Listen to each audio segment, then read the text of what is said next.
Hello મિત્રો, તો તમે જોઈ રહ્યા છો વિડીયોમાં એક ભાઈ છે જેના બે હાથ નથી અને એનો એક પગ પણ નથી, તેમ છતાં પણ તે ભાઈ ગાંઠિયા વણે છે. અને આવું જ નહીં, આ વ્યક્તિ ટોટલી બધા કામ કરી શકે છે જે આપણે હાથવાળા લોકો કરી શકીએ છીએ. આ માણસ હાથવાળા લોકો માટે એક જીવતું જાગતું ઉદાહરણ બનીને સામે આવી રહ્યા છે.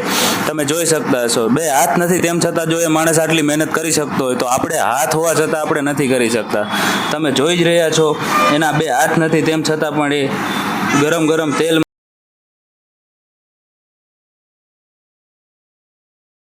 આપણે તો હાથ છે તો આપણે કેમ પાછા પડીએ?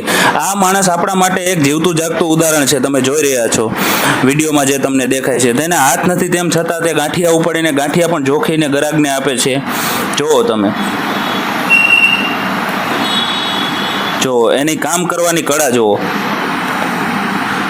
અને આ ઘોડસવારી, આપણે ઘણા લોકોને હાથ પગ હોવા છતાં પણ આપણે ઘોડા માથે બેહવાથી બીવતા હોય છે. અને આ માણસને તો બંને હાથ નથી તેમ છતાં ઘોડાની માથે બારવટે ચડ્યો એવી રીતના ઘોડું હાંકે છે. જોઈ રહ્યા છો તમે. કુદરત આપણી પાસેથી કંઈક વસ્તુ છીનવે તો એનું વળતર પણ આપણને જરૂર આપે જ છે. જુઓ તમે, અને એની મોજ તમે જુઓ. એકવાર એ ડાન્સ કરી જુઓ તમે ખાલી. એટલે આના ઉપરથી આપણે એટલું કહી શકીએ કે મોજની ખોજ ન હોય વાલા, અને હાથ ન હોય તો એવું ન હોય, હિંમત ન હારો. અને